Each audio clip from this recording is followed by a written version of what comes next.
Hello, everybody. This is Kevin Addix with the Maryland Wineries Association coming to you today to talk about Maryland Rosé. It's Rosé season. I would argue that every day, every season is Rosé season. But here to help us get through a tasting with some of our winemakers is the wine coach, Laurie Forster. Hey, Kevin. How are you, Laurie? How are you? I'm wonderful. Thank you so much for being on. I know that this is a little different than your usual getup of doing live tastings. I guess this is still live, but quite a difference the last few months, huh?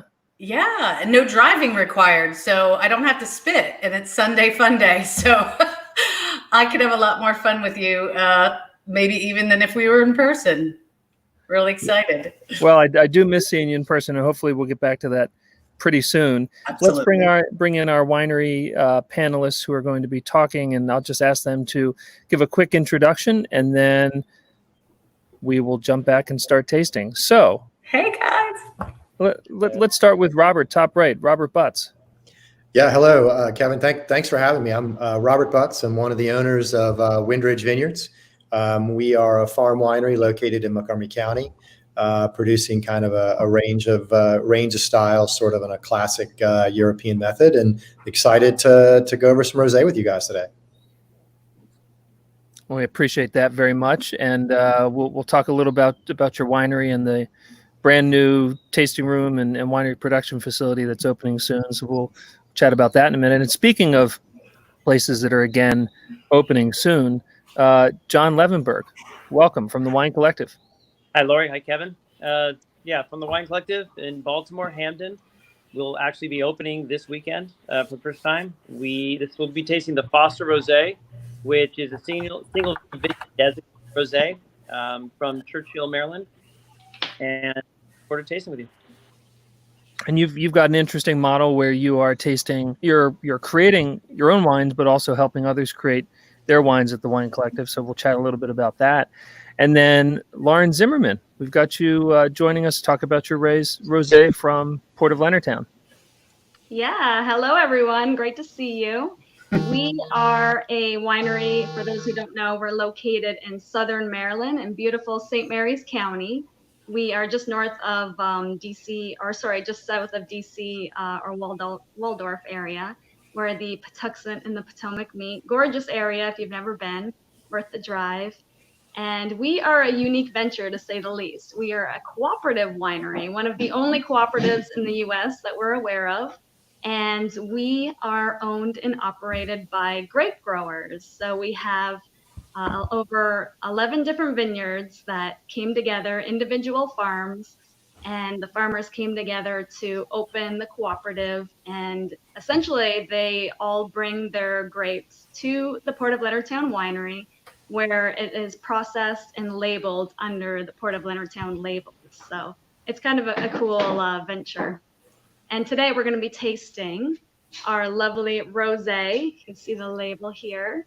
So this is all 100% estate grown, of course, in southern Maryland. And we can talk a little bit more about it later, but we just released this wine, so it's 2019 vintage, and we're really excited to get it out to everybody. So look forward to tasting it with you soon. Love it. Love some fresh wine. Lauren, thanks for joining us. And so, Laura, you've got an order here of wines you'd like to taste. Where do we go first? Yes, we're going to start with the Windridge Vineyards Rosé, the 2018. And I guess we want to, or do you have it there as well? Or? I don't, so I'm going blind today. So you're certainly everyone that has the pack knows, but I think it's a beautiful presentation. I really love that off the start.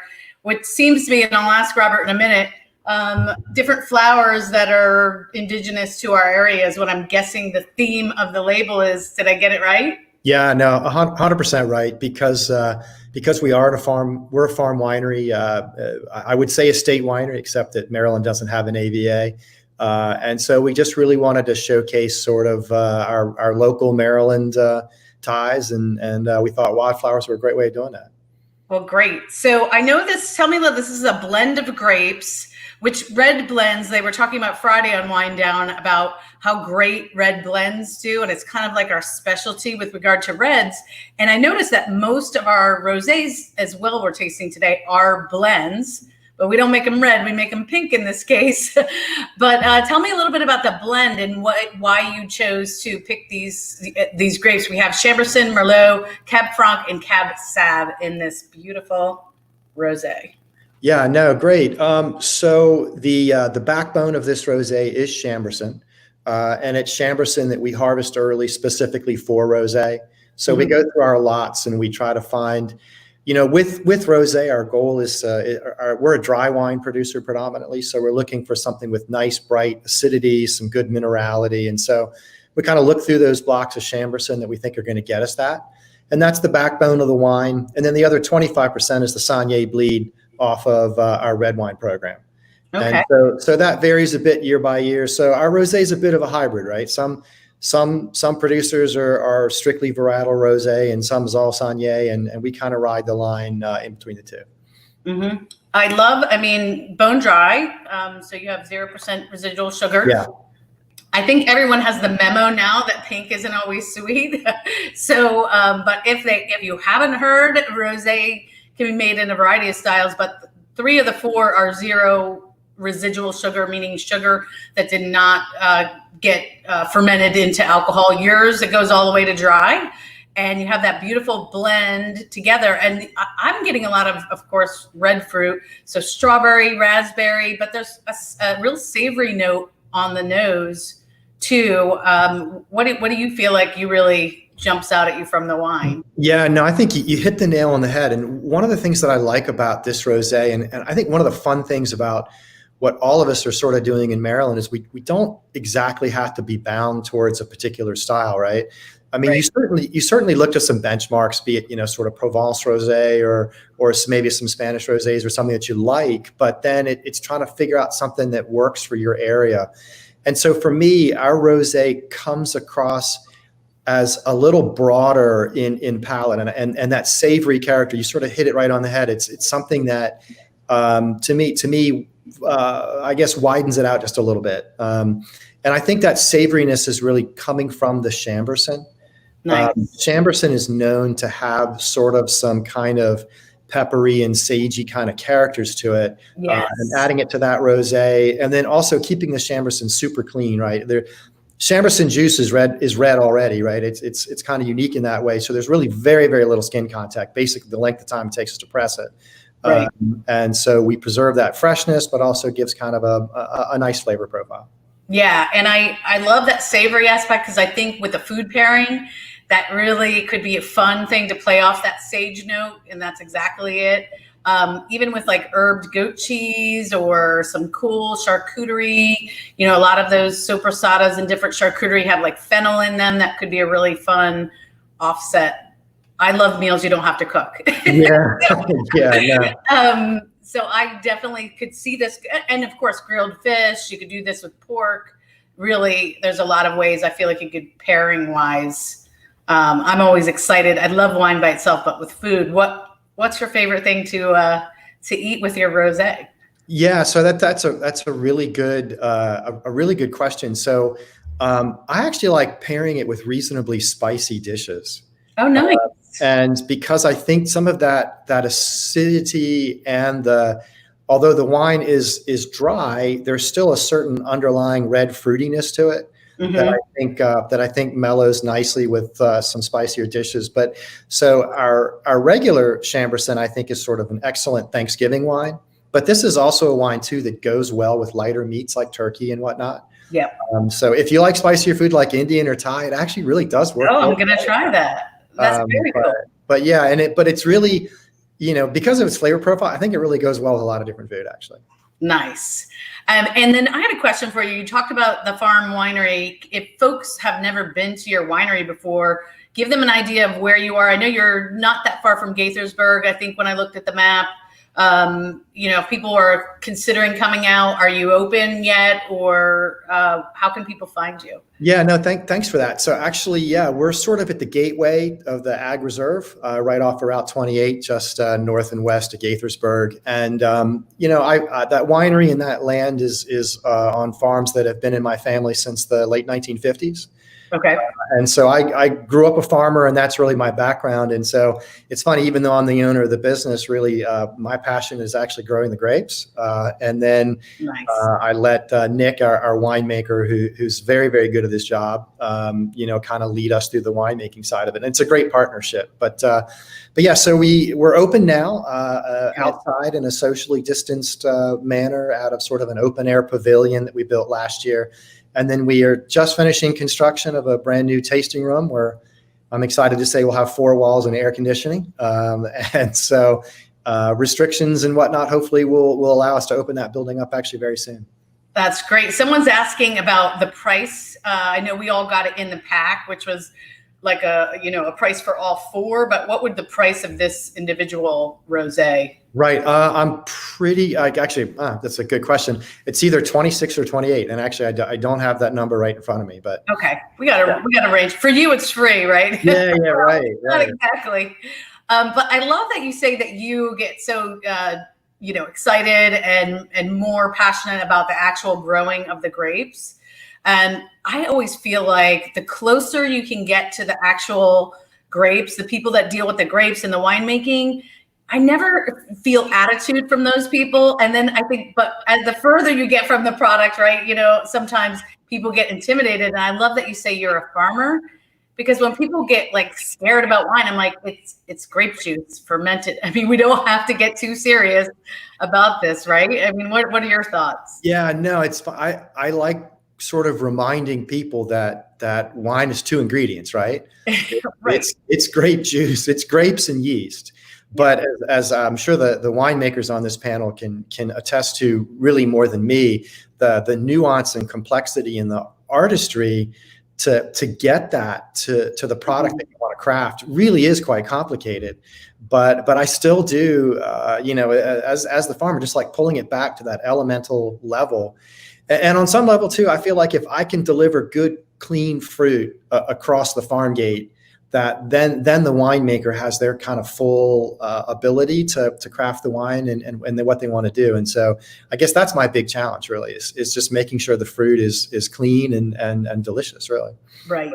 And would it be fair to say, outside of the rosé, what other, the grapes that you're using in the blend for this rosé, do I assume that you're making red varietal styles or blends of those, or? Yeah, absolutely. So I'm really passionate to show off what Maryland is doing and what Maryland is capable of in growing grapes. And there's certain grapes that grow in this Piedmont region really, really well.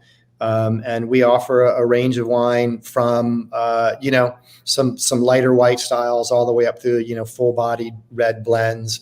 Philosophically, we're sort of a European style wine producer. I don't aspire to making a California heavy Cabernet because, quite frankly, I can't grow it. And so for us, we've tried to find and emulate wine styles throughout the world of regions that are sort of similar to us. Right. I think that's working well for us, and we're excited about it. Great. Yeah. If wine was the same everywhere you went, it wouldn't be so fascinating. Yeah. So amazing. I don't, it's not Coca-Cola. It's a different year, a different place. So I love that. Yeah. Well, and even in Maryland, it's becoming really so interesting to me as all of us are really dedicated to our craft, where, wine grow in Southern Maryland or in Annapolis will have different character than what I'm doing, which will be different than what they're doing in Mount Airy or further west. And it's all getting to be really good wine. And so but it's fun to see the different regions and what they're doing. Yeah, absolutely. I think when we were getting all booted up here, I mentioned, when I first started my business back in 2005, there were only 20 wineries in Maryland, and it's, tripled, quadrupled since then. So it's definitely exciting place to be for sure. But what say you, Kevin? Are there any questions that we haven't gotten to? if I unmute myself. Oh, Yeah, I think we've covered them. And Robert, just thank you so much for including this wine. And I should clarify that these wines were part of a wine pack. I didn't say that at the beginning. So yes. We had a good number of folks who responded to our calls to buy our mystery wine packs. And what was exciting about it is, number one, you didn't know what was in it. You knew that you were buying a rosé pack or a red or a dry or sweet or fruit pack. Right. We also had one called Weird and Wild, which truly has some surprising wines in it. It does. And then today we go through and we taste them, taste the rosés. And if anyone out there is tasting along, we'd love to hear your comments. And questions. And Robert was awesome. I can't wait to take a drive on over there and check out his winery. It sounds fabulous. Yeah, it's a gorgeous spot, and the wines are great. Next up, I think we're jumping to John Levenberg. Okay. Hey, John. Hi. How Thanks are for you? having us on. Doing well. So I'm going to get some in my glass for sure. But tell us before we dive into your wine, the Wine Collective Rosé. Tell us a little bit about the Wine Collective, because I know you have a very unique business model. And I mentioned I live on the Eastern Shore, so there's a connection there too for me. I buy grapes near Easton all the time. So yay! So the Wine Collective is basically, it is set up to be a similar to a collective or a cooperative, in that I built it and designed it to be a custom crush facility as well as our own winery. We're located in Union Collective in Hamden. Our grand opening was scheduled for March 21st. Great timing. We got everything done and ready, and we got shut down. So we didn't actually officially open. We're opening this weekend. This rosé is very much Provence style. I'm a Napa winemaker, but I loved making rosés in France. And this is a single vineyard designate from Churchill, Maryland. It's Brown's Branch, owned by Foster, or managed by John Foster, excuse me. And it's one of our first releases, and I hope emblematic of what we're doing there. Absolutely. Nice crisp acidity. My mouth is watering, wanting to eat something, which is, I think, a great sign of a food-friendly rosé. And here on my tasting notes, we say Petit Verdot, Merlot, and Cab Sauv blend. Yeah, and Laurie, to what you were saying earlier, and let me give a shout out to Nick. I love Nick at Windridge. He's fantastic. But a shout out so this vineyard in particular, Brown's Branch Vineyard, it's actually sloped. And as the slope, it's at the bottom is Merlot. That was a very poor choice of where to plant the Merlot. But Merlot's on the bottom. Then you have Cabernet Franc, then Cabernet Sauvignon. Then you round the top, Chambourcin Vidal, Petit Verdot on the other end. And so what I did is go out there and pick at each block based on levels of ripeness. So each of these blocks was picked separately. The Merlot came in September 10th. The Petit Verdot came in October 30th. So that spread and that dichotomy represents the spread of ripeness levels within each of the different blocks. What I like to do, we have both indigenous and inoculated fermentations. I look into the vineyard and find those components that I think are exceptional, and then I try to accentuate that. So what does that actually mean? What that means is the Merlot, as an example, was very quick off the skins. It had some good tannins and good acidity, but it was right off the skins, immediately. The Cab Franc was great and was healthy, and so we got up to a point where I was getting great aromatics, and it had just shifted to that white pepper, which I love. I love white pepper. And when I saw that spent more time on the skins, because I give a little bit of tannin, a little bit of structure, and hopefully you're seeing that. You're going to see bright fruit. That's from the Cabernet Sauvignon and the Merlot, and the structure is from the Cabernet Franc. Okay, great. The Petit Verdot also had a ton of fruit, but it had great tannin too, so it did a little bit of both. Yeah, so you're kind of, it's a team effort in this glass right now of all those different grapes, and then that's such a great illustration of how you're going through and picking out the best at the right time. And I don't know that people realize that at the vineyards, it's not like harvest date is one date for everything out there, right? You're monitoring all the time. And sometimes, it's ready, pull the trigger. Right. No, they were all harvested separately. And to a little bit to what Robert was saying earlier, I mean, the reality is I can only screw things up in the winery. My job is to sort of get good grapes and get out of the way. So someone like Robert, as a farmer, is really out there watching, and I'm looking to grab stuff when it's at its optimum prime level, and then I need to figure out what's within those grapes that I want to accentuate. And then I adjust the fermentations and try to manage them, but it's herding cats, to be honest with you. It's like we do our best, and it's hope. So here, I mean, I'm definitely getting that structure. I talked about the acidity. The white pepper savory note you mentioned, right on, and then maybe even some stone fruit and some of that traditional red fruit berries that you might get.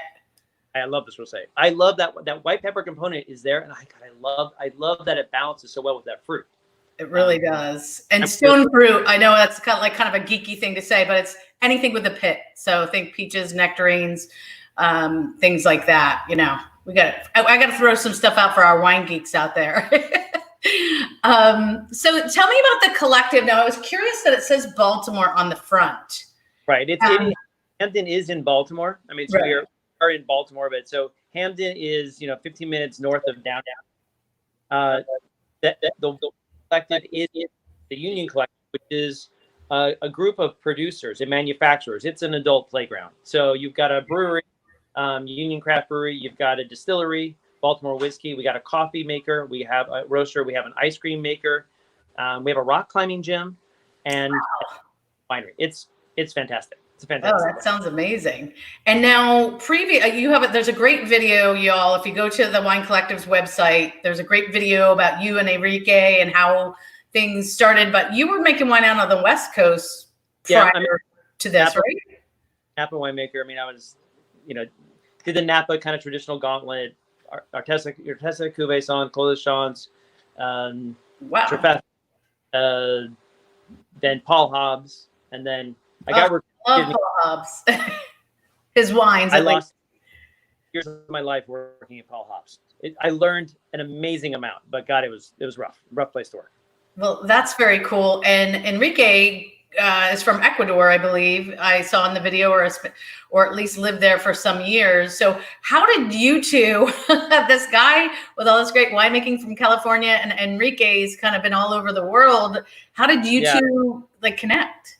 Enrique was a polo player, and him and his brother just really got into wine, and so they wanted to start a winery on the Eastern Shore in Chestertown, and they found me, and they just found me online, and we met. And it was love at first sight, and it's like we spent many evenings over many bottles of wine, really appreciating and honing that we were kind of focused on the same thing, which is quality above everything else. There's no compromise, and it's like we are on the same page in every kind of aspect as we proceed forward. And it's really fantastic because the synergy between the two of us is wonderful. I mean, I'm the guy that gets dirty and focuses on the wine. I'm all here, but you can't be all here and run a successful business if you don't have someone else that is, cerebrally kind of somewhere else. And that's Enrique.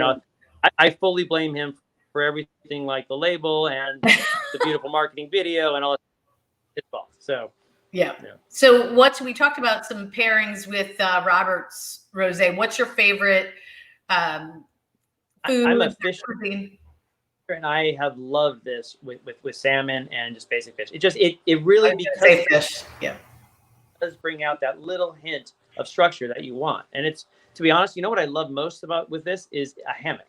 Just sitting, it's like sitting in the back with a hammock. It's perfect. That's all I love it. I love it. Just or great company. Great company, right? Well, one of the things to talk, like what I hope this demonstrates, like we at the collective are really focused on both like appreciating vineyards, and we have at the collective itself, we're making wine for 5 different wineries. Oh wow! I'm making wineries. And we have vineyards. We have 8 vineyards within 100 square miles of the collective, and this is this being one of them. And it's really a focus on what that individual vineyard can do, and looking at those components. The garagiste component of what we do is to sort of fine-tune those components in a way and present them in a bottle, and hopefully you see it. I love that you get the stone fruit because Yeah. That's where that stone fruit. I tell you, the stone fruit without that pepper is simple and is simplistic and is linear in your palate. But when you get that added pepper behind it, it just bumps it up a touch. So Absolutely. that's exactly what I was going for. I love that. And so the other wines. Oh, go ahead. What'd you say? It's a demonstration of the garagiste mentality that we have, like to just elevate it slightly. Yeah, that and better, a little step up.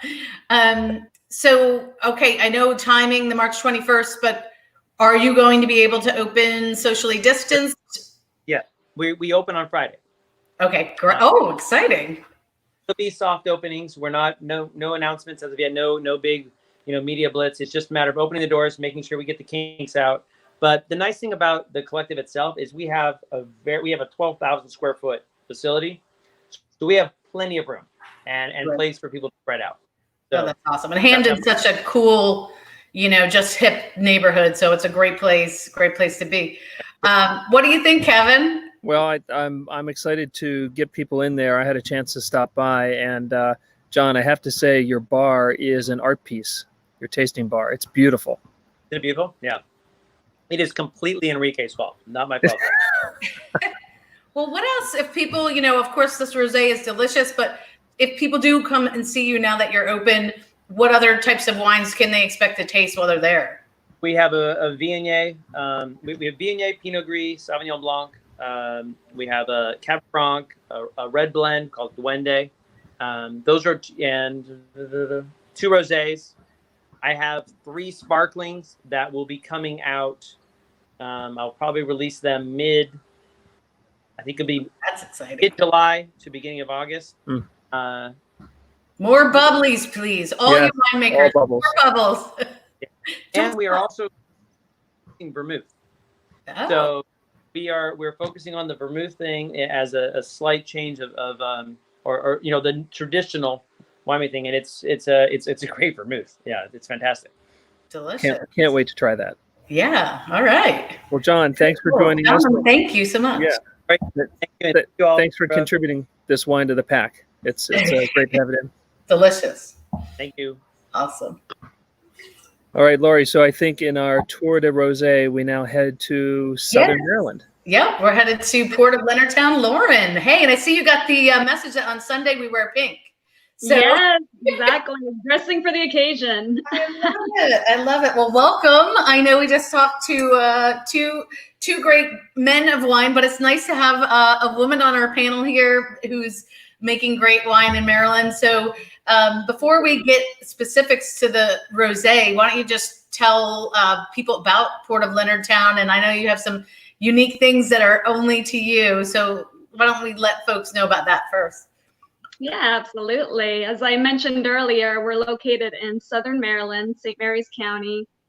Beautiful drive, beautiful countryside, lots of Amish and tons of history in our area. So it's a really, really cool place to come and visit. We're very close to the water, so lots of amazing restaurants, seafood, of course, which is perfect for the rosés. Yeah. And yeah, so we are open. Typically, we're open 7 days a week, and we have a gorgeous patio, live music, and we invite people to come out and bring your wine, sit on the patio, enjoy, bring a picnic, or stop by your favorite restaurant. And I know we're all doing a lot of carry out these days. So right. You can bring a picnic, but however, we are still limited on what we're offering at the winery due to COVID. But in the very near future, we're hoping to be reopened again with our patio running and music and that kind of thing. But as of right now, we're kind of laying low, but we're releasing a lot of new cool wines, the rosé being one of them. Yeah. And this actually is kind of a unique year for us because we are releasing 2 rosés. So we also have our wonderful canned rosé. Laurie, I don't know if you've had a chance to see this one yet. We released it just a couple weeks ago. I saw it on your website. Yeah, that's exciting. Yeah, so we're jumping on the canned wine bandwagon, and I mean, cans are just so versatile, and they're just, they're kind of the more casual approach to wine drinking, and in Southern Maryland, we do a lot of, boating and hiking and biking and picnics and cookouts and all that. So having a can is just so convenient, really. You don't have to have the glasses, although I still recommend, pouring the wine into a glass. But me too. I think it tastes better. It's the can is a good vessel, but even like a Govino plastic, but a nicer plastic wine glass will make a big difference. Yeah. Yeah, absolutely. I never consider myself a wine snob until it comes to stemware, because I hate drinking out of plastic, but I totally agree. Crunch times, you got to bite the bullet, I guess. But yeah, exactly. So I know you have over 15 years of winemaking experience, and you started in Canada in the Niagara, Ontario wine region. How did you go from there to finding our wonderful Maryland wine industry? Yeah, well, I moved here in 2012, and it was actually my husband, who is born and raised Southern Maryland. So he, nice. I definitely felt for that Southern Maryland accent. But we don't have accents. What are you talking about? I don't pick up on it much anymore. But it's funny, when I first moved here, people would, pick me out of the crowd and say, "You're not from around here. It's, where are you from?" But now I guess my accent must be slowly kind of fading, because nobody mentions it anymore. But yeah, after 2 glasses of wine, I think the Canadian accent still comes out a little bit here and there. But when I say out and about, and right. Well, we're happy to have you. And what I think on the panel of our 4 rosés today, yours is the only that's a single varietal based. How do you say it? Chaptico? Oh, Chaptico. That's okay. We do a lot of local names in the area. So we have Chaptico. That's an area right by our winery. So we name it after waterways or just local historic areas. Then that's where we get our names from. But the Chaptico Rosé is released for Mother's Day. We always try to get that for the moms out there. But it is one of my favorite wines. You can I love that you described it in your notes as fun and flirty. Very yeah, look at that color. I know, it really is intense. Yeah, it's like almost like a neon pink. It's really cool. Beautiful. Color. 100% Chambourcin, at least that's what I think. You tell me. Is it all Chambourcin? 100% estate grown, and it's 100% Chambourcin. Although the color kind of throws people sometimes, because it's a lighter Chambourcin. I know you were mentioning earlier, it sounds like a lot of the rosés we're tasting today have Chambourcin in them. Right. And it is such a dark, intense grape variety. It's just, when you're working with it, it's like everything's purple. Your hands are purple, your feet are purple. It's whatever touches the wine. And we don't use our feet, by the way, but it's yeah, just to clarify. But it's a really deep colored grape, and just like John mentioned, we do whole cluster pressing, so the rosés really get a lot of the color from the grape skins. And when you're making a rosé from, as you know, like Merlot, you want to have more skin contact. So sometimes it'll be hours up to days where the juice is just extracting all that color. Whereas with Chambourcin grape variety, we press it immediately, and it still comes out with this like deep, dark, rich, beautiful color. So we're super happy with how it turns out. Yeah. And then the aromatics are. It's beautiful. Yeah, it's like a fruit bomb, that's for sure. Your typical rosé, lots of strawberries and melon kind of character, and just a lot of. I was gonna say melon. That's absolutely, especially on the finish as well. Now yours has just 1.2% residual sugar. There's like a hint, but I wouldn't at all say, oh well, this is more what I would call off dry, or it's not bone dry like the 2 we've had already. But I wouldn't call this sweet. No, it still tastes dry, although it does have that little pinch of sugar in it. Right. And honestly, we do really well with this kind of style. It's kind of the best of both worlds, essentially. We have our dry wine lovers that, absolutely adore this wine. And then also the sweet wine drinkers will gravitate towards it too. So it's the best of both worlds, but it's definitely a fun, easygoing wine. Yeah. You have a fan out there, Tanya. Yes. Loves Port of Leonardtown and says all your wines are delicious. So I'm already getting to experience that. And tell me about your label, the inspiration for the label. Yeah, so the swirl is just one of our brands essentially. So we have kind of two different tiers of products. So we have our swirl series, which is a lot more focused on you know, like more of your everyday fun, fruity style of wines. And then we have our black label versions, which is a lot more of our premium grapes and more of the limited edition 100%. You know, they usually win the big medals, the gold medals, though a lot of our swirls win gold too. So actually our rosé won best rosé. I was just gonna say 2 years in a row or something, right? Yeah. So we're super proud of the rosé, and it's yeah, so the swirl is kind of like, you know, when you look into your glass as you're swirling it. Yeah, I love it. So I asked the other two winemakers, what's your favorite foods to enjoy with this rosé?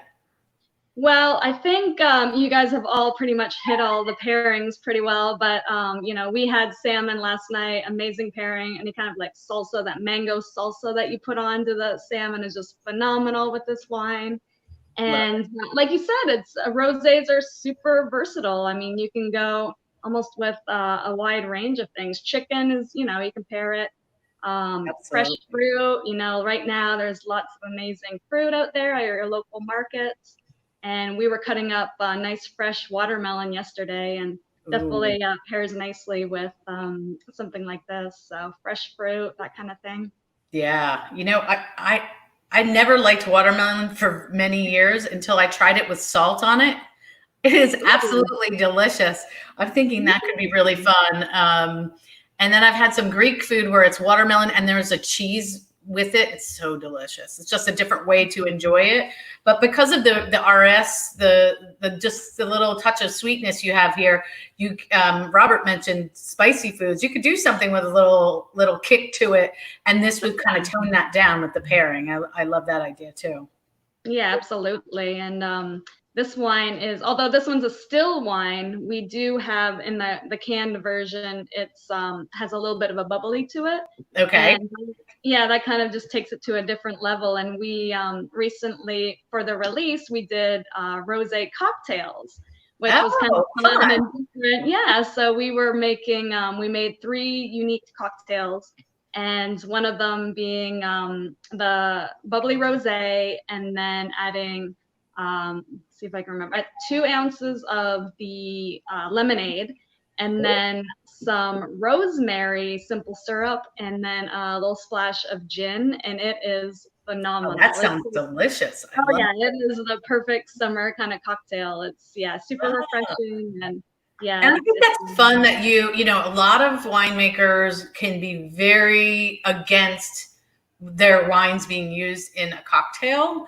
And I recently did a tasting where we did wine cocktails with a mixologist who is amazing. And he was saying, you know, he loved that I was open to it because it's such a great ingredient. You wouldn't use it if it wasn't good enough to drink on its own, but you just give it another life, a different expression when you know, mix with the rosemary and the gin. And so it's fun to have it, you know, we can have it just like it is, or you can use it in a cocktail. That's fun. I like it. Yeah, I mean, the wine's phenomenal as is, but if you just wanted to, yeah, like you said, jazz it up a little bit, switch it up. And a lot of the millennial drinkers out there are into the cocktails. So the younger crowd that, you know, really appreciates that, and just like something different and fun. Yeah, and we need you to post that recipe on the Maryland Wine Facebook page or something, so we can all go back. I have this whole bottle here.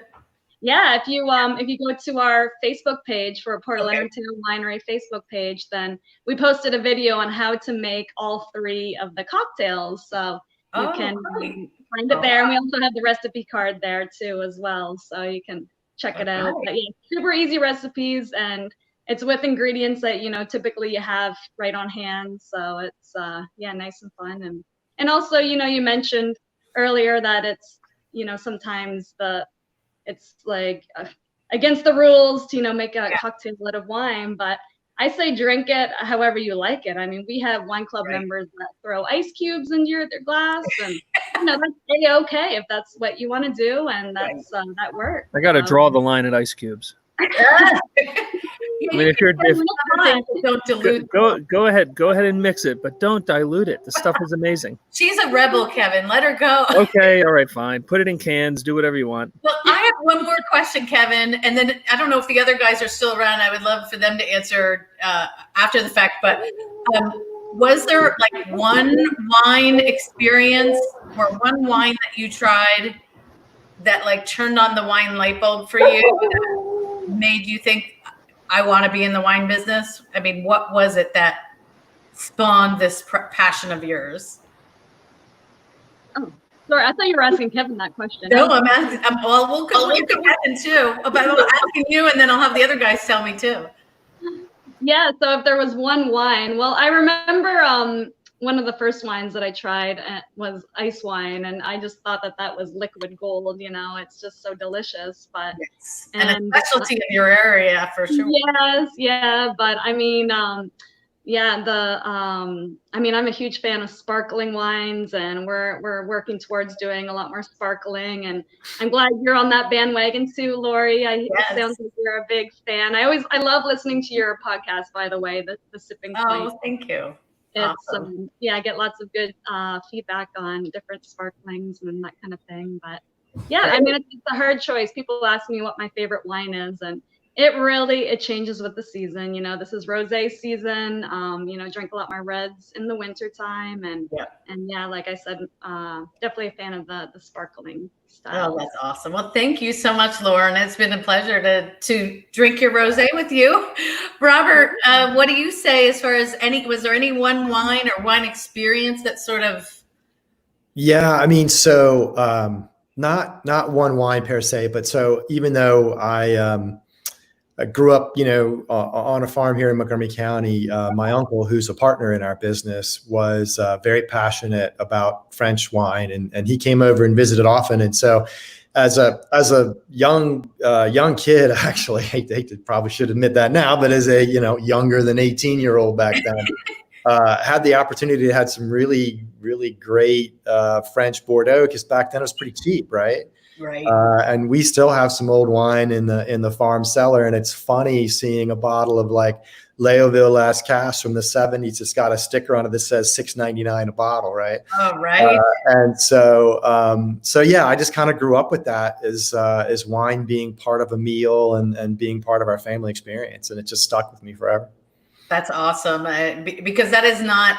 I mean, it's becoming different, I think, now over the last 15 years, but most of us didn't grow up drinking wine. I mean, my parents, would have jugs of wine or something when a party would happen, but we didn't have it like on the regular. I usually have it every night with dinner, but that is much more of a European model. So that's so amazing you had that experience from such a young age. Yeah, it was fun. Yeah. John. Can I, Laurie? Can I give you two? Yeah, two. Of course. Yeah. No. Yes, you can. I mean, so the first, I was like developing and becoming a winemaker, and I was still questioning whether it was the right thing. I was just jumping into it a bit. I was a science nerd at my university, and then I got into wine, and so I went and I was working a harvest and making wine in New Zealand. I ended up becoming, just happen chance, became the winemaker at this facility. So it just random luck. And I just was the winemaker. And, I was very young. I was like 26 at the time. And I worked 20-hour days, and that like four days in a row, 20 hours. And at the end of my fourth 20-hour day, I stopped, and I was exhausted. And I just turned around. I looked at the winery. Oh no. Okay, there he is. You turned around and you looked at the winery. Yeah, I turned around and looked at the winery, and wow, it's all in its place. It's all fermenting, and I love this. and I just crashed. That's and awesome. and it was a moment of like, it was the epiphany, like, wow, I love doing this. And so that was the first real, like, yes, this is what I want to do. And then the real eye-opening experience for me, because I was very much, I went to UC Davis, and I was, you're very much grounded in like the science of winemaking. And it was the realization that it's not just the science, it's the artistry behind it that is truly important. That I was in Bordeaux, and I was making wine in Bordeaux, and I happened to be able to taste a vertical of Chateau Pavie. And it went all the way back from the first one was like 1906. And then we followed them up. And so there were like, 14 wines that we went through and we tasted. And it was a phenomenal tasting. But the second wine we tasted was like a 1911, something like that. I mean, I don't know the dates, but it was very old Pavie. And we opened the bottle, and it was putrid. I mean, it was just straight fecal. No one could put their nose near it. It was horrible.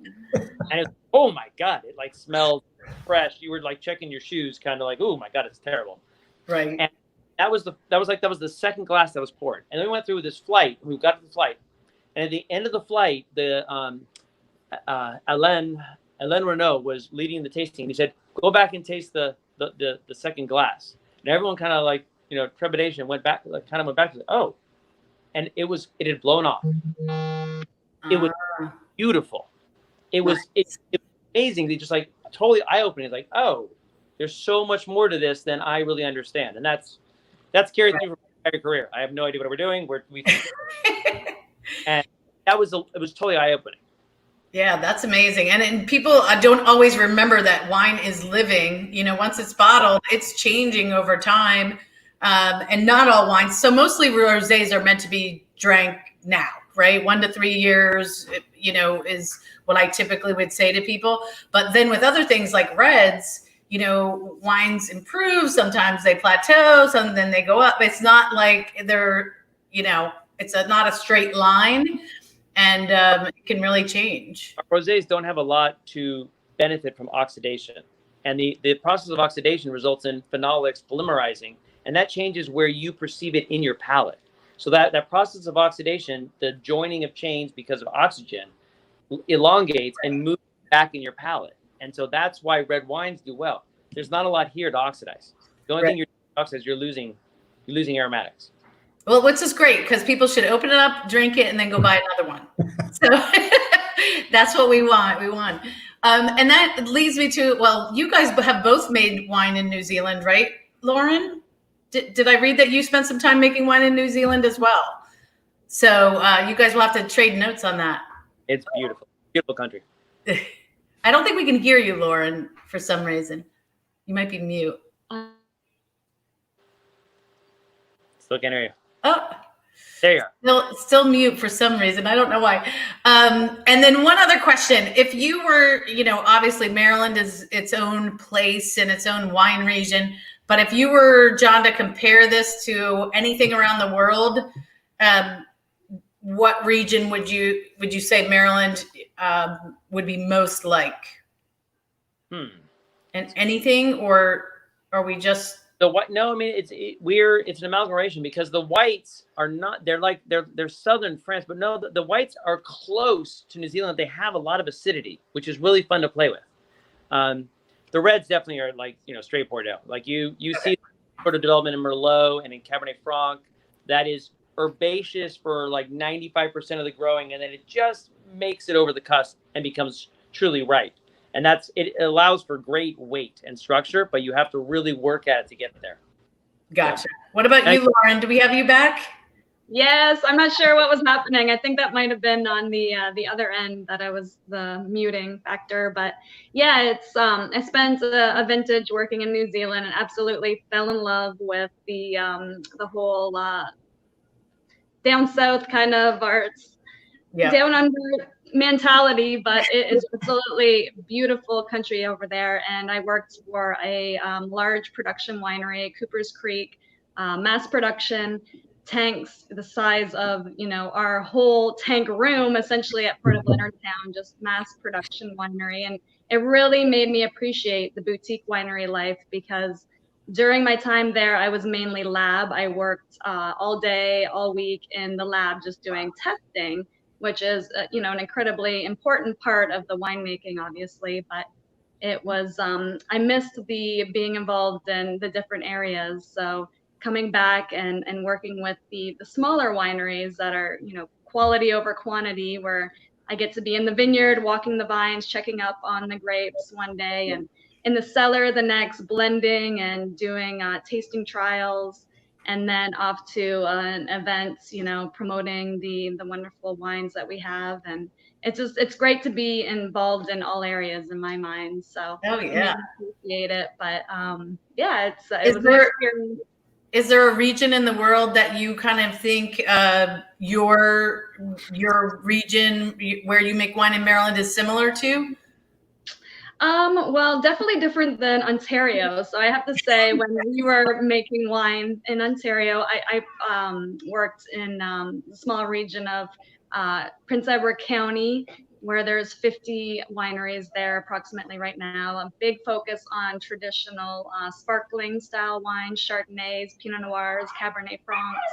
And I was always envious of the southern wineries that didn't have to deal with the deep freeze of winter and, frost damage and that kind of thing. But of course, when I moved south, I quickly realized that every region has its own obstacles. And Right. It was 2012 that I moved to Maryland, but it was 2011 that they had Hurricane Irene come through and just devastated a lot of the local vineyards. It was right during harvest time when the hurricane came through and just wiped out whole crops and harvests of premium grapes. So it's definitely heartbreaking, and definitely made me realize that we all have our own challenges no matter where you are. Yep. In life and in wine, we all have our challenges. So we will get through this, right? Robert, what I saw you nod when John said Bordeaux. Is that your? Yeah, no. So for me, at least what I'm starting to see evolving, and when I say Maryland, I sort of involve this sort of larger Piedmont kind of plateau that we're sort of farming in.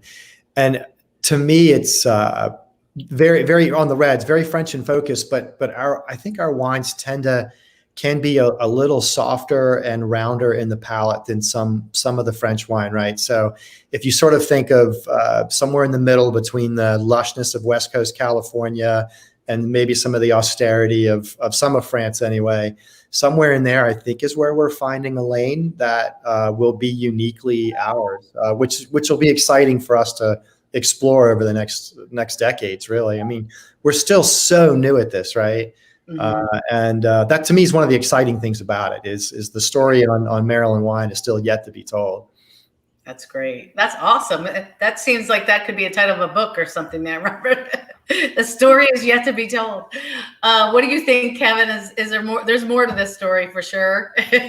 Well, there's a lot. I mean, we've got folks here that are evolving the story as we go, which is wonderful. So I'd say 10 years ago, we were in a very, very different place.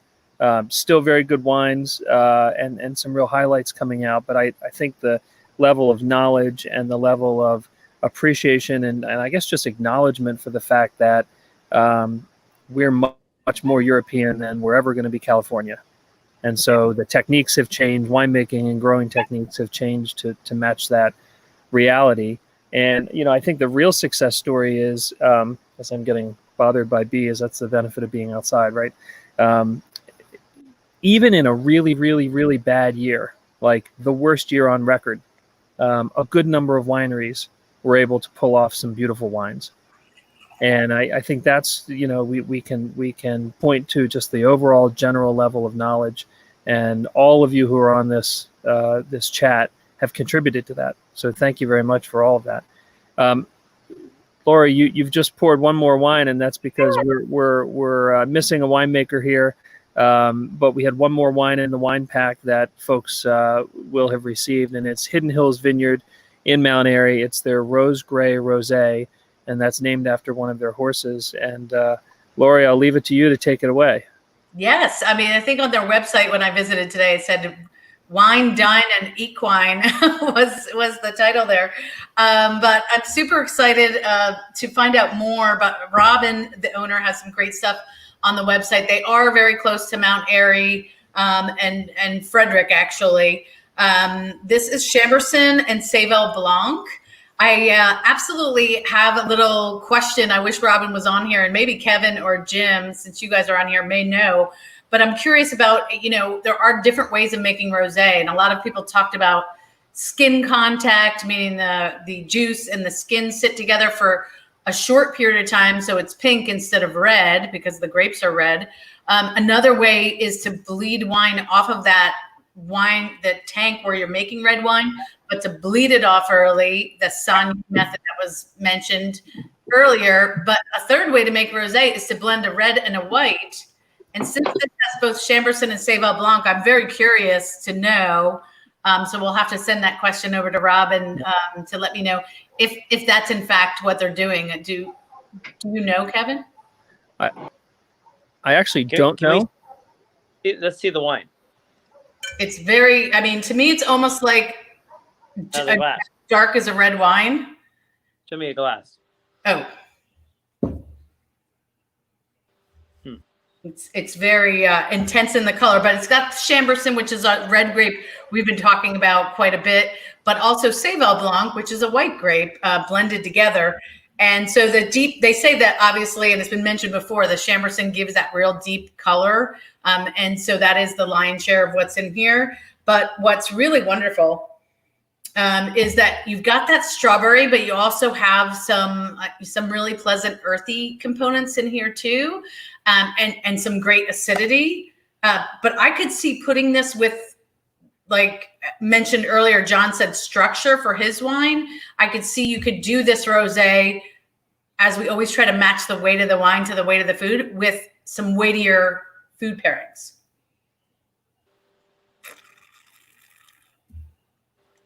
Have you guys, either of you, tried this? Yeah. So 0% residual sugar, but the real fruitiness on the finish of the palate. So like I said, and you keep tasting it. So you could do this. I love the salmon idea that was mentioned earlier, like grilled, or even, maybe even, some spice grilled salmon on there. And the fruit that you get on that finish would be a nice offset, or even, towards the chicken and the pork ideas that we talked about earlier. Yeah, I haven't tried this vintage. I've tried prior vintages, and you're right. It's an incredibly versatile wine, and I've just pinged Robin to see if we can get a quick response, and I'll fill it in. And if it ends up that we get a response after this is over, I'll put it in the comments on the feed. But yeah, I've enjoyed it with chicken off the grill before, and it's got the structure and balance and acidity. Barbecue. Oh yeah. For rosé, we haven't mentioned that yet, but barbecue is a great idea. And barbecue sauce on the chicken, or even barbecue, which this time of year is a great way to go. And what's interesting is I feel like any topic in life can be tied back to wine, maybe that's because I'm so obsessed with it.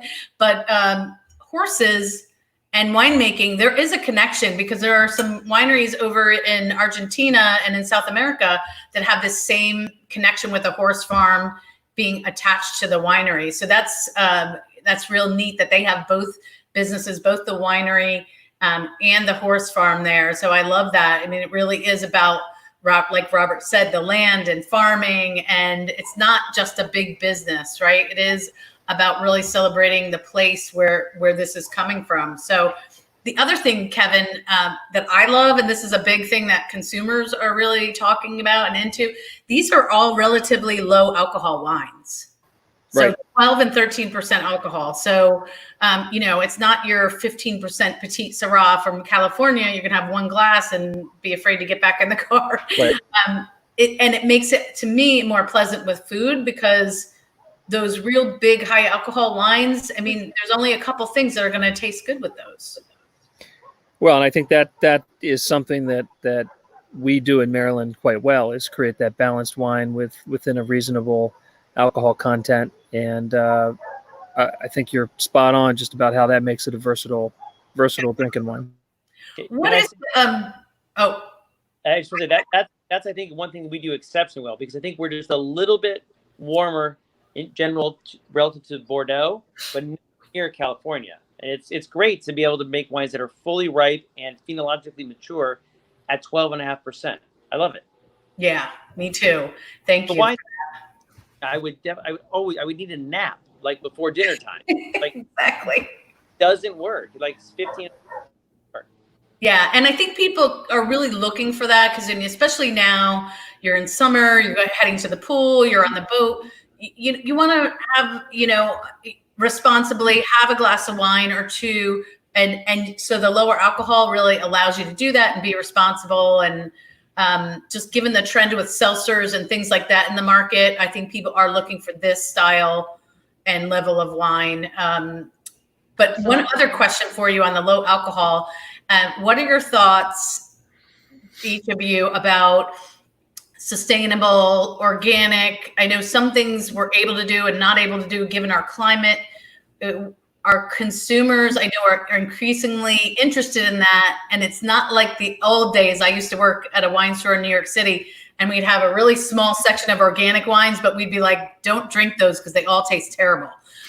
But now there's so much great wine being made sustainably, organic, biodynamic, which is like on steroids.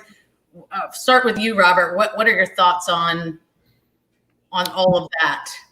Right. Yeah. So, I mean, in my family, farming's been my whole career, and my father's before me. And the crazy thing is that makes me a pretty young farm family. Right. And so to me, it's like trying to leave the land in better condition than when you found it. Sustainable and sustainability is sort of a term without a definition right now. And it's sort of up to each of us to decide really what that means for us. But for me, it means, trying to do a better job every year, trying to grow a better crop with less inputs. And we're certainly really, really passionate about that, and about the chemical materials we use on our land, and about what it means for the crop and the land next year. But yeah, no, and like I said, I think growing grapes in Maryland is difficult, and grapes are unforgiving, and so the sins that you do in one year carry over the next. So it sort of forces you to farm responsibly. Or you're just not going to be in this business for any long term. I mean, my oldest vines now are approaching 10 years old, and they're still in beautiful condition. And I'm really, really happy to be in that condition. I do quickly want to go back to one thing that John said, and not to get too wine geeky, but it's sort of about grape ripening and the white pepper and Cab Franc. And it's one of those things to really, really drill. I mean, this is like a hyper kind of micro thing to drill down on, but Cab Franc is green and vegetal as all get out right until the end. And it makes this beautiful kind of shift over to having this like spicy, peppery character. And it comes through on the fruit, right? You don't have to wait in the wine to pick it up. And when you do that, you're like, I did it, right? I finally got that where I wanted to. And it's a great experience. And we can do that here, right? Maryland is a climate, and not every year, and it won't be as kind always, but more years than not, we really can do it here. And it's exciting. And do you think the difference, since you brought us to the geeky thing, I'll stick with you for a second, but is that the difference between sugar ripeness, where, okay, we got X bricks, we're there, and phenolic ripeness? Exactly. And people really need to separate the two, that the paths are completely different. Grapes will get physiologically ripe. And when I talk about that, it's seeds, it's the way the skins feel, it's the way the tannins taste in your mouth. That's completely independent of the sugar acid component in grapes. And that's really what makes each region on a macro level have its own sort of basic wine style. Yeah. When I was in Bordeaux, I got to visit a few years back, and they're like, oh, yeah, we can do all the sugar testing and all that, but until we taste the grape and we know what we're tasting for, we know that it's ready to go. That's the true taste of when we're going to harvest those grapes. So we have a question, but I definitely want to hear what Lauren and John think about organics. Lauren and John, how much input do you have with your growers on vineyard management? Robert's controlling that, but what about you guys? Lauren, how do you work with your growers? Yeah, so as I mentioned earlier, we're a cooperative, so we have currently 11 different vineyards, all based in Southern Maryland between Charles, St. Mary's, and Calvert County, all individually owned and operated vineyards. And essentially I have 11 different bosses then, so they all collectively run the winery and have a board. But I do regularly visit the vineyards, and I do walk through the vineyards, and I definitely keep a close eye on everything. But it's, these older farmers can sometimes not always like the input that I have, but I work my charm, and we definitely work well together. So I do have a lot of input on the vines, and but our growers, they've been established for over 15 years, so they know what they're doing. So it's nothing, they're not newbies at this, so they're doing a good job. And I just essentially go out and just keep an eye on how things are progressing. And it's fun, but it's a challenge at the same time, because I worked at wineries where you walk into the backyard or in the back field and everything is there. The vineyard's right on the estate.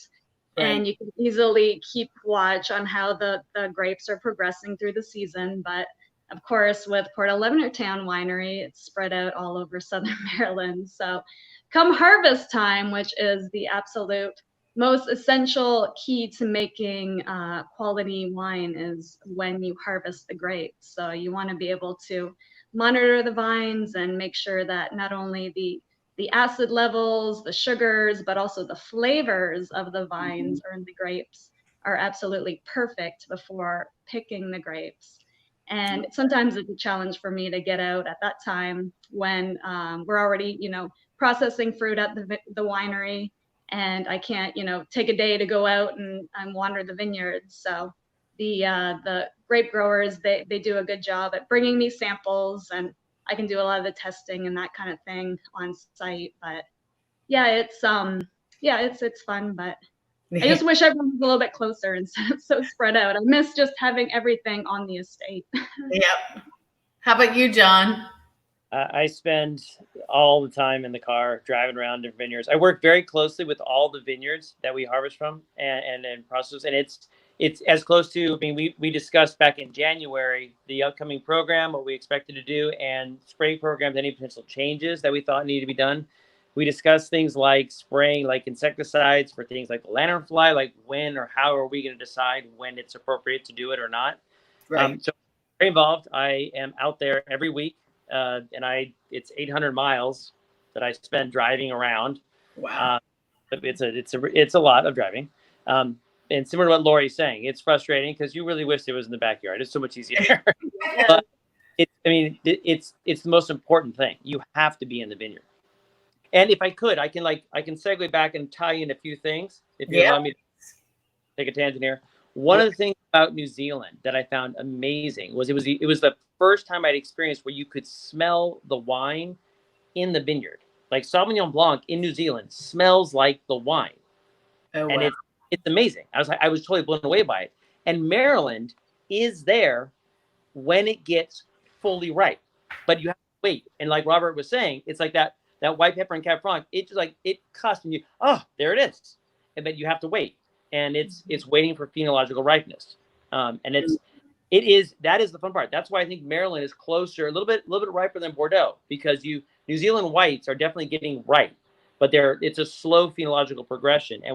And we kind of, I think, get to a point where it's very similar, like the Viognier that I made this last couple of years. It smells like Viognier in the bottle, in the vineyard at the very end.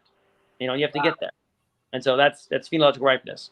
And I'll tell you the biggest, in answer to your question earlier about how much do I work with growers, the biggest thing I do is take people like Robert and say, please don't pick. And the grower says, I want to say, please don't pick. And it's like, you struggle back and forth. It's so close. Give me another week. It's like, and like you just dance. Okay, all right, I'll give you 1 week. And it's like, that's, sometimes wrong, sometimes right. It's a constant battle between the winemaker and the grape growers. The winemaker always wants to hold out a few more weeks, and the grape grower always wants to pick early. So it's every year it's the same thing. Like, yeah, end of August, September, October, you're like, no, please don't pick, please don't pick. But then you run the risk, I guess, of having, sometimes we have those rainy little stints, right? So it's a real balancing act, and I guess a risk. It's not just the rain. It's just that, the rot is there. Like, rot is started. Usually by the time, like, the grower's saying is, and he's right, the numbers are there. But as a winemaker, you look for those spots that are not quite right. You say, this has to get there. This part is not here yet. That little swell, if you pick that swell, that's underripe. I don't want that yet. And so that's where, honestly, that's where a great relationship with a grower comes in, because you want to be a team. You want to appreciate, as a winemaker and a winery, that grower's taking a risk, and you want to make sure you reward that risk. And that's where the real cooperative and the collective relationship comes in. You have to be working together towards the goal of making the best wine possible. I love that. We are doing that in Maryland right now. It's coming. Yeah, no, I love that. We have 4 amazing rosés, different styles, different blends, but all, like I said, just a really reasonable amount of alcohol, really fun. Nothing at all like a white Zinfandel, Kevin. Nothing at all like a white Zinfandel. Scared people from pink for so many years, which is crazy. But now, rosé and sparkling wine, the 2 hottest categories going in the wine, and it doesn't seem to be stopping, at least as far as I know. So. Yeah, and we're doing so well with both of those in Maryland. So I encourage everybody to get out and explore, not just these 5 bottles, or 4 bottles, but any rosé you can find in Maryland. And you mentioned bubbly too. Yeah, anything bubbly. Yeah, darn good. Robert has a great sparkling wine. Lauren, you've got some fizzies which are great, and John, I'm dying to try yours. So, great. Well, that gives me something to taste in the future. I like that. And I noticed that Lauren, are you the only one using screw cap, or are you guys all doing cork? Oh, we definitely use cork on our premium grape varieties. Okay. Oh yeah, we use the screw cap on our kind of drink young, fresh aromatic wines and the rosés, and it's just a little more easy access, I guess. But our premium black labels, all of our Bordeaux blends and that kind of thing, all are under cork closure. Yeah. And John, are you doing all cork? I have 3 screw caps at the collective. This was the one battle that I lost with my Ecuadorian partner. I love screw cap, but he really wanted this in cork. Yeah. Our 2019 rosé is screw capped. For a fresh wine, it really is a wonderful and very environmentally responsible closure. It's tough to get around the technical superiority of it, honestly. Yep. I always like to say screw caps are not social suicide, people. Right. Hey, now it's okay. Not like my Boone's Farm 80s first wine I ever tried. That's where the screw caps were like a bad indication. Now they're okay. Oh, well, you guys have been amazing. And I look forward to meeting Robin from Hidden Hills Farms, because the wine was delicious. And from the pictures and having horses running around and wine at the same time sounds like a dream where she's living. Yeah, and Laurie, thank you. Location. Absolutely. Thank you for doing this, Laurie. Of course. I love being with all you guys. I look forward to meeting you IRL, like in real life, whenever we're allowed out. Looking forward to it. And it'll happen. On the Eastern Shore, guys. I'm right here in Easton, so let me know. Good. Well, Lauren and John and Robert, thank you all for being with us and for contributing your wines to the pack. And look forward to seeing you all again in person, and hoping that everybody has a chance to try these wines, even those who didn't purchase the packs. And with that, I'm going to start wrapping up and just say, Laurie, really, really, really appreciate you doing this. And good luck getting back out there. And when's your next stand-up? Oh, I don't have any stand-up, but I do moving to once a month now. I'm doing virtual Wine Down Wednesday tasting. So if people want to go to thewinecoach.com, you can see all of the events I have out there this far. But I do look forward to getting back out there with wine and laughter, because that's the best thing in life. I mean, really. That is the best thing in life. And thanks for keeping going with your Wine Down Wednesdays. And with that, wanted to wrap up and just say thanks to everybody who purchased our wine packs and everybody who is a fan, an ongoing fan of Maryland wine. You can always go to marylandwine.com to learn more about what we're doing in the state, all the great wine and all the great fun. And hopefully we'll get back to seeing you at wineries and at some events sometime soon. So with that, cheers.